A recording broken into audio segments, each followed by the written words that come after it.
छतरपुर में घटना के 3 दिन बाद कांग्रेस एक्शन मोड में आई है। अपने ही कार्यकर्ता के साथ हुई इस घटना के बाद प्रदेश कांग्रेस के आला नेता 3 दिन तक मूक दर्शक बने रहे। जब इस मामले में राज्यसभा सांसद इमरान प्रतापगढ़ी और भोपाल से मध्य विधायक आरिफ मसूद ने मोर्चा संभाला और प्रशासन द्वारा कांग्रेस कार्यकर्ता शहजाद खान का घर और गाड़ियों को तोड़ने की इस घटना को अन्यायपूर्ण बताया, तब जाकर अन्याय के खिलाफ खड़े होने और मजलूमों की आवाज बुलंद करने का दम भरने वाले प्रदेश कांग्रेस के आला नेताओं की नींद खुली। और इसके बाद प्रदेशाध्यक्ष जीतू पटवारी, नेता प्रतिपक्ष उमंग सिंगार, पूर्व मंत्री मुकेश नायक, पूर्व मंत्री पीपी शर्मा, उत्तर विधायक आतिफ अकील, जिला अध्यक्ष प्रवीण सक्सेना सहित कई कांग्रेसी नेता डीजीपी से मिलने पुलिस मुख्यालय पहुंचे, लेकिन उनकी मुलाकात डीजीपी से नहीं हो सकी। कांग्रेसी नेताओं ने वहां मौजूद डीजीपी के पीएसओ डीआईजी विनीत कपूर से मुलाकात कर नाराजगी जताई और कहा कि प्रदेश कांग्रेस के शीर्ष नेता डीजीपी साहब से मुलाकात करने आए हैं, लेकिन डीजीपी साहब को मिलने का समय ही नहीं है। वहीं प्रतिनिधिमंडल ने श्री कपूर को इस मामले में डीजीपी के नाम एक लिखित ज्ञापन सौंपा। वहीं छतरपुर में हाजी शहजाद के घर पर प्रशासन द्वारा बुलडोजर चलाने की घटना को लेकर राज्यसभा सांसद इमरान प्रतापगढ़ी ने सवाल किया कि एक नागरिक की बात न सुनना और उसे अपराधी घोषित करना, उसका घर गाड़ियां सब तोड़ देना, क्या ये कानून सम्मत है? इसके बाद तो मानो जैसे सभी कांग्रेसी जाग गए हो। तुरंत ही इस मामले में दिग्विजय सिंह ने भी छतरपुर की घटना पर अपना बयान जारी करते हुए कहा कि कानून और संविधान से ऊपर हो गए हैं भाजपा नेता।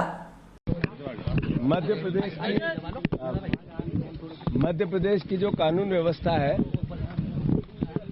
और मध्य प्रदेश का पुलिस प्रशासन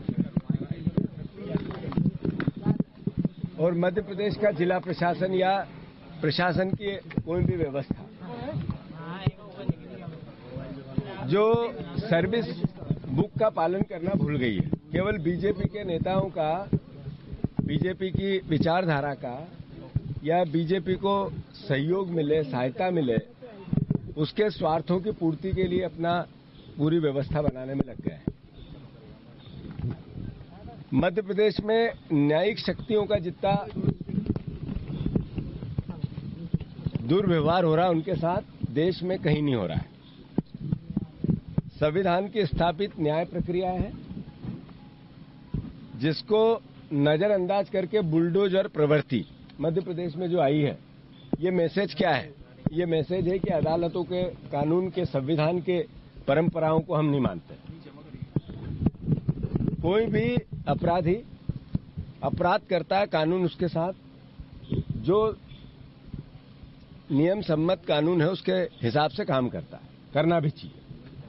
पर दहशत बना के, डरा के बीजेपी के स्वार्थ को सिद्ध करना और इस तरह की भावना व्यक्त करना कि हम जो चाहेंगे करेंगे, ये स्वस्थ लोकतांत्रिक प्रक्रियाओं का हिस्सा नहीं है। छतरपुर की घटना राजनीतिक घटना नहीं है, सामाजिक घटना भी नहीं है, ये संवैधानिक घटना है। वो चाहे ग्वालियर की बात हो, चाहे भिंड और मुरैना की बात हो, वहां यादवों के मकान गिरा दिए गए, या उज्जैन में जायसवाल का मकान गिरा दिया, या अलग अलग जगह पे मकान गिराने की प्रवृत्ति, मैं मानता हूं कि जो मानव अधिकार है उनके भी उल्लंघन का हिस्सा बनती है।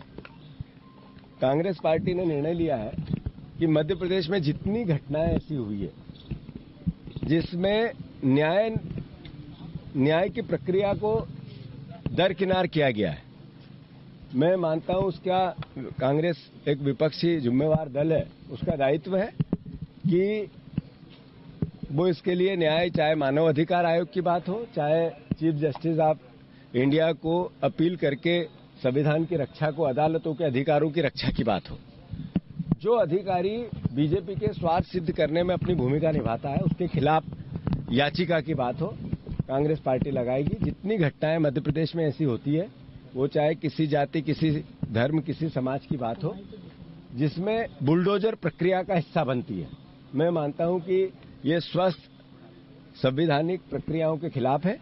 और कांग्रेस पार्टी ने यही बात आज यहां के पुलिस प्रशासन को समझाने की कोशिश की।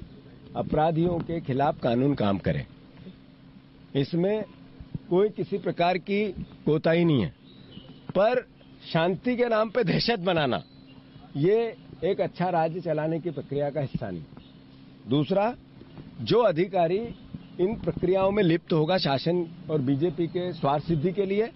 नेचुरल है, स्वाभाविक है कि उन अधिकारियों को भी सजा मिलनी चाहिए। हम उनके खिलाफ सुप्रीम कोर्ट में याचिका लगाएंगे और मानव अधिकार आयोग भी जाएंगे। मैं मानता हूं कि सर्विस रूल के नियमों का पालन कर्मचारी करें, इस भावना का हमने उनसे निवेदन किया है। थाने पे जो टीआई होता है, अब उसको एसपी के आदेश की जरूरत नहीं है, उसको वहां के विधायक के आदेश की आवश्यकता है।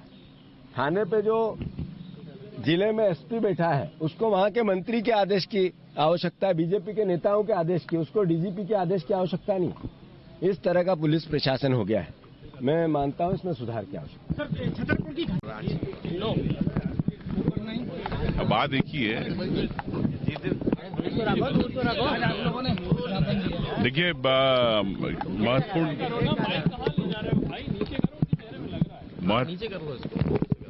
महत्वपूर्ण बात यह है कि मध्य प्रदेश के अंदर, चाहे छतरपुर तो अभी बाद में आया, उसके पहले उज्जैन में किस प्रकार से कार्यकर्ताओं पे फर्जी केस लगाए जा रहे हैं।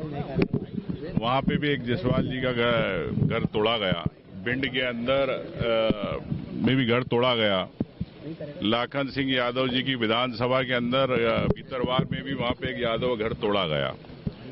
तो भारतीय जनता पार्टी कार्यकर्ता, चाहे छतरपुर का कार्यकर्ता हो, तो इस प्रकार सभी कार्यकर्ताओं को, कांग्रेस के कार्यकर्ताओं के खिलाफ भारतीय जनता पार्टी जानबूझकर पुलिस प्रशासन के माध्यम से इस प्रकार की कार्रवाई कर रही है। अगर कोई आरोपी है, उसको आरोपी को पकड़े। हम इस पे निष्पक्ष जांच की बात करते हैं किसी भी घटना, लेकिन पुलिस क्यों राजनीतिक रूप से सहयोग कर रही है? पुलिस को निष्पक्ष रूप से अपनी कार्रवाई करना चाहिए। नहीं तो जैसा अध्यक्ष जी ने कहा कि हम लोग इसके लिए माननीय सर्वोच्च न्यायालय और राष्ट्रीय मानव अधिकार आयोग वहां जाएंगे और ये सरकार असंवैधानिक रूप से कार्रवाई कर रही है, इस सरकार के खिलाफ कार्रवाई करने की बात करेंगे।